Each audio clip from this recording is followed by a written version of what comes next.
कुछ लोग सोच रहे हैं कि लॉकडाउन खुले तो बाहर निकलें, लेकिन हमारे जीवन को बचाने के लिए पल पल अपने जीवन को खतरे में डालकर जूझ रहे चिकित्सा विभाग के हमारे भाई बहन, पुलिस के जवान और दूसरे विभाग के लोग सोच रहे हैं लॉकडाउन हटे तो एक बार घर जाएं।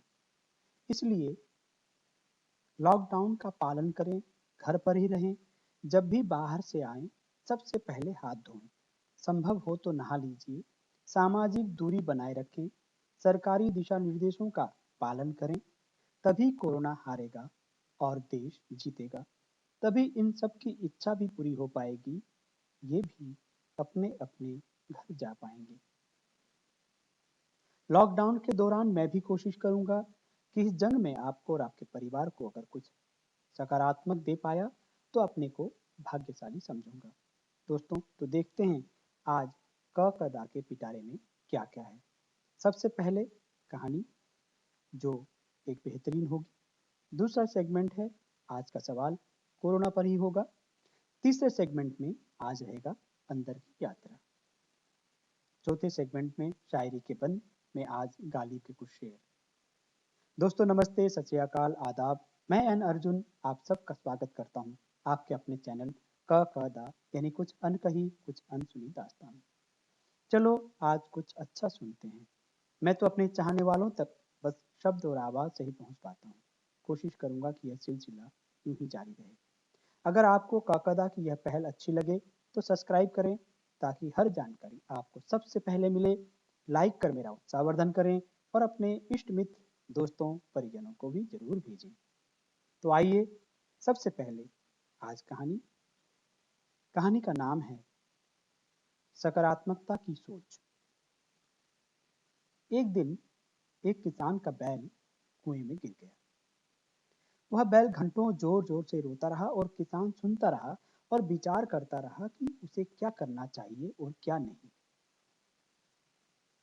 अंततः उसने निर्णय लिया कि क्योंकि बैल काफी बूढ़ा हो चुका था, अतः उसे बचाने से कोई लाभ होने वाला नहीं था और इसलिए उसे कुएं में ही दफना देना चाहिए।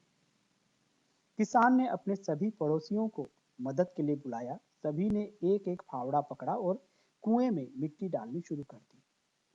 जैसे ही बैल की समझ में आया कि यह क्या हो रहा है, वह और जोर जोर से चीख चीख कर रोने लगा और फिर अचानक वह शांत, आश्चर्यजनक रूप से शांत हो गया।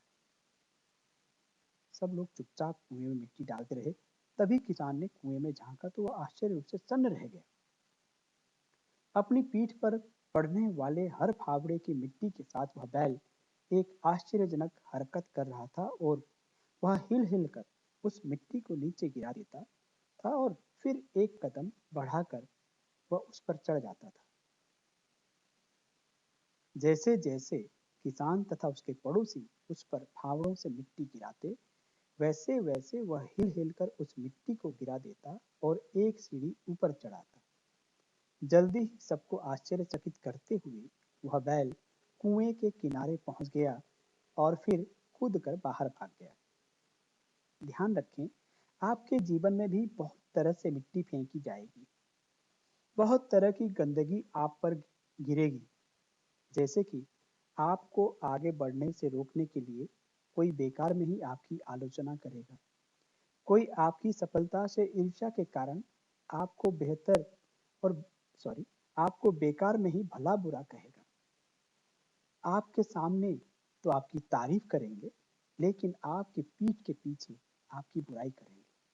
कोई आपसे आगे निकलने के लिए ऐसे रास्ते अपनाता हुआ दिखेगा जो आपके आदर्शों के विरुद्ध होंगे। ऐसे में आपको हतोत्साहित होकर कुएं में भी नहीं पड़े रहना है, बल्कि साहस के साथ हर तरह की गंदगी को गिरा देना है और उससे सीख लेकर उसे सीढ़ी बनाकर बिना अपने आदर्शों का त्याग किए अपने कदमों को आगे बढ़ाना है। सकारात्मक ढंग से सोचना है। अपने ही लोग कई बार आपको रास्ते से भटका सकते हैं, आपको दिग्भ्रमित कर सकते हैं, आपकी दिशा को बदलने की कोशिश कर सकते हैं, आपको नकारात्मकता में डाल सकते हैं। इसलिए सकारात्मक रहें, सकारात्मक जिए इस संसार में। कैसी लगी कहानी आप जरूर बताएं। आज दूसरा सेगमेंट है सवाल। आज का सवाल है, सैनिटाइजर का प्रयोग कितने वर्ष तक के बच्चों के हाथों पर कर सकते हैं? सैनिटाइजर का प्रयोग किसी भी उम्र के बच्चे कर सकते हैं, लेकिन नवजात बच्चों के हाथों लगाने की जरूरत नहीं, क्योंकि वे गोद में ही रहते हैं। बाकी बच्चे जो जमीन पर खेलते हैं, इधर उधर चीजों को हाथ लगाते हैं, वे सैनिटाइजर का प्रयोग कर सकते हैं, इसमें कोई नुकसान नहीं। दोस्तों, कैसा लग रहा है हमारा प्रयास? कमेंट बॉक्स में जरूर लिखें, हमारा उत्साहवर्धन करें। अब आपको लेकर चलता हूँ तीसरे सेगमेंट की ओर, जिसका नाम है अंदर की यात्रा। आज कहानी का मर्म है, जो खुद को अच्छा नहीं लगे वह दूसरों के साथ कभी नहीं करे। आचार्य बृहस्पति देवताओं के गुरु थे। वह देवताओं से कहा करते थे, दुर्जनों की संगति तथा अहंकार से अनेक जन्मों के संचित पुण्य भी क्षण हो जाते हैं।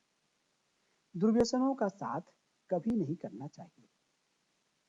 साधुजनों और सत्य पर अटल रहने वालों का सत्संग ही लोक परलोक सुधारा जा सकता है। एक बार युधिष्ठिर बृहस्पति जी के सत्संग के लिए पहुंचे। उन्होंने पूछा, गुरुदेव, मनुष्य का सच्चा सहायक कौन है? आचार्य बृहस्पति ने बताया, राजन, प्राणी अकेला ही जन्म लेता है, अकेला ही दुख से पार होता है और अकेला ही दुर्गति भोगता है। कुटुंबजन तो मरते ही 2 घड़ी रोते हैं, शमशान में उसे अग्नि के हवाले कर वहां से मुंह फेर कर चल देते हैं। एकमात्र धर्म सत्कर्म ही उस जीवात्मा का अनुसरण करता है। धर्म ही हमेशा सच्चा सहायक बना रहता है। अतः किसी भी कुटुंबजन के मुंह में फंसकर कोई भी धर्म विरुद्ध, न्याय विरुद्ध कर्म नहीं करना चाहिए। धर्म नीति के तत्व रहस्य को बताते हुए आचार्य बृहस्पति ने कहा, जो बात खुद को अच्छी नहीं लगे, जो बात खुद को पसंद ना हो, वह दूसरों के प्रति भी नहीं करनी चाहिए। जिस प्रकार हमें कटु वचन और निंदा से दुख होता है, उसी प्रकार किसी की ना तो निंदा करे, ना ही कटु वचन बोले और ना ही किसी की अहित करे। यही धर्म का तत्व है। इस तरह से युधिष्ठिर जी की जिज्ञासाओं का समाधान हुआ। दोस्तों, इस अंदर की यात्रा की कहानी का मर्म बहुत ही सुंदर है। गीता भी यही कहती है और ये कहानी भी यही कहती है, जो अंदर की यात्रा है, जो खुद को अच्छा नहीं लगे वह दूसरों के साथ कभी नहीं करनी चाहिए। दोस्तों, आपको ले चलता हूँ चौथे सेगमेंट की तरफ। आपको कैसा लग रहा है जरूर कमेंट बॉक्स में जाकर लिखें, बताएं। कोई सुझाव हो तो दें, अगर कुछ और सुनना चाहते हैं तो आप वो बताएं, मैं आपके लिए वो लेकर आऊँगा। आज आपको जोड़ रहा हूँ गालिब जी की शायरी के साथ। तो पहला सुनिए आपकी खिदमत में। हमको मालूम है जन्नत की हकीकत, लेकिन हमको मालूम है जन्नत की हकीकत, लेकिन दिल के खुश रखने को गालिब ये ख्याल अच्छा है। दिल के खुश रखने को गालिब ये ख्याल अच्छा है। दूसरा देखिए, हजारों ख्वाहिशें ऐसी कि हर ख्वाहिश पे दम निकले।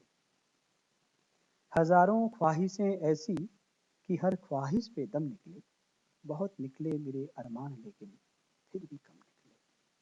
बहुत निकले मेरे अरमान, लेकिन फिर भी कम निकले। अगला देखिए, मोहब्बत में नहीं है फर्क जीने और मरने का। मोहब्बत में नहीं है फर्क जीने और मरने का।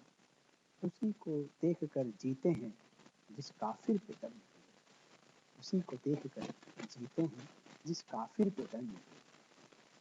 और अंत में, उनके देखे से जो आ जाती है मुंह पर रौनक। उनके देखे से जो आ जाती है मुंह पर रौनक, वो समझते हैं कि बीमार का हाल अच्छा है।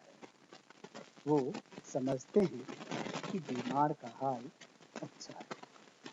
कैसा लग रहा है दोस्तों हमारा प्रयास? जरूर बताएं। दोस्तों, पूरी दुनिया कोरोना से ग्रस्त है।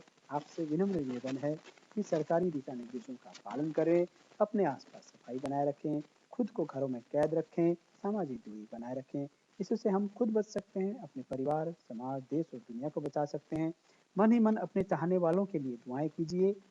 अगर ऐसा करने में सफल रहे तो कोरोना हारेगा, देश जीतेगा। सर्वे भवन्तु सुखिनः का मन में भाव भाव बनाए रखें। कल और कुछ लेकर आपके सामने फिर आऊँगा, तब तक के लिए दीजिए अपने दोस्त एन अर्जुन को इजाज़त। नमस्ते, खुदा हाफिज़, सत श्री अकाल।